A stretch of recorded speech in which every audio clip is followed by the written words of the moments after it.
talk about a documentary that I watched called Will and Harper, which is about Will Ferrell going on a road trip with his recently transitioned friend. So this is a woman, a trans woman that Will Ferrell was really good friends with and worked with over the years, starting at Saturday Night Live and then many other projects after that. And they decided to go on a road trip because in her former life as a man, she really enjoyed going to all these out-of-the-way places across the country, had crossed the country many times as a hitchhiker and it, like, considers, you know, that part of her life, but doesn't know if she would be comfortable doing that now as a woman. Which is the story of every woman. The idea of traveling across the United States by yourself and hitchhiking.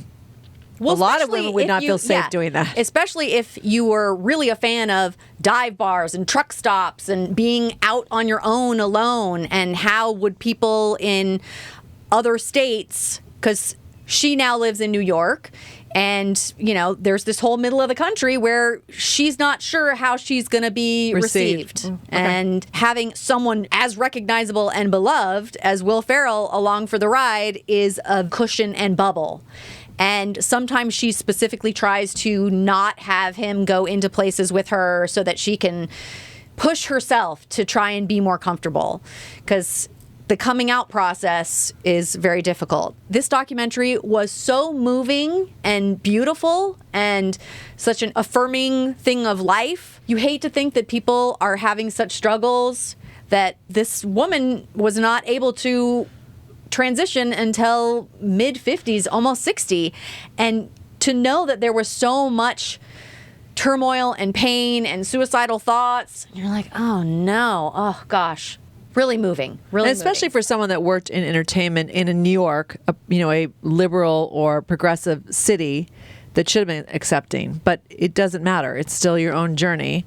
I mean, I worked with someone that transitioned as well, and it wasn't until much later in his life did he transition to a woman. And, but his whole life as it had been there. Yeah, yeah. And now he feels like he is his authentic self as she. Yeah.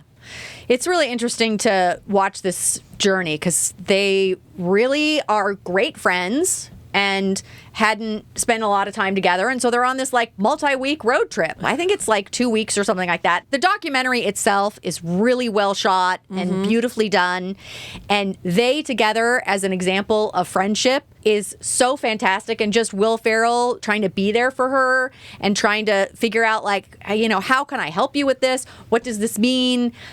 Answers every question that Will Ferrell asks her and very open. And it's really fantastic. The other element that's great is obviously there's a Saturday Night Live backstory here because they've known each other since back in the Saturday Night Live days. I think they were hired in the same week became really good friends. And a lot of Will's iconic sketches, he wrote those. And so they go and see a bunch of old Saturday Night Live friends. So you get a lot of people that you absolutely would recognize. You see Colin Jost in there, Tim Meadows, Seth Meyers, Lorne Michaels makes a little appearance. Also Molly Shannon and Will Forte. And then my favorite is they decide that they want a song. This kind of happens early in the road trip. They're like, maybe it would be great if we have a song that wraps up this road trip.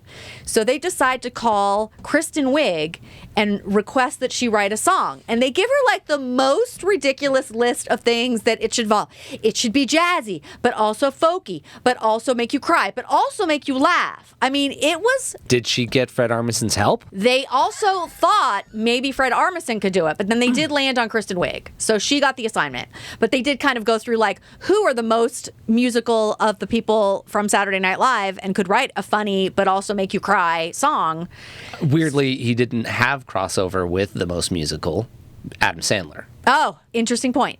Okay, so we do this whole documentary. We travel across the United States. So basically, Will Ferrell meets her, Harper, in New York, and they start there, see a bunch of friends and family, and then travel across and make a couple of really interesting stops.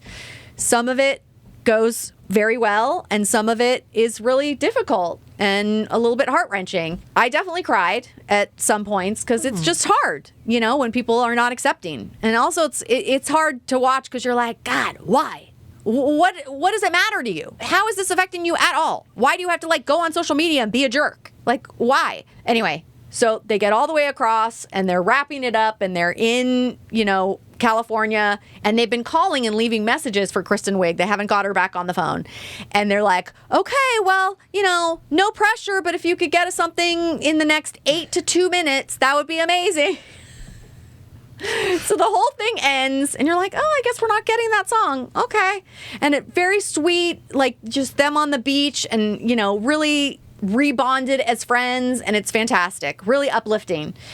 And then the credits start rolling, and then they go to the Kristen Wiig song. I'm getting goosebumps right now. Well, don't blow it. No, I'm just telling you, don't leave before you watch it. Okay. Because it delivers. The song is everything you want it to be. It is funny and makes you want to cry and has a jazzy bit, and like she is amazing. Okay, during that whole thing, they are playing like, how they roll credits on one side and then they'll have like, outtakes. Not even outtakes. This was just like moments that, either recap moments from different places or moments that we didn't get to see, just a montage basically. And all of that is just fantastic. It was directed by Josh Greenblatt. What an amazing job. Just really well done. So anyway, there you go. When you say don't leave, well, you could feel your like living it's room. Over. Well, okay. No, sorry. I mean like It's you're in like, oh, it's over. Because I think it's in the theater as well right now. But Oh, is it? yeah, No, I saw it on Netflix, so now we have that answer. But it's in the end credits. it's in the end credits. So correct. whenever you go, when you ever see a Marvel and you're sitting there, is there anything after the end credits? My son will immediately Google it. No, we can leave. It's worth staying. Well, this is pretty close. I mean, Okay. it's like the credits basically start and then you're right into Okay. it. But you definitely feel like, oh, it's over. And then this happens. So Boom. just know Don't that leave your house, okay? Don't leave your house. Don't turn off your iPad. Boom. Yeah. Okay. Stay for the song.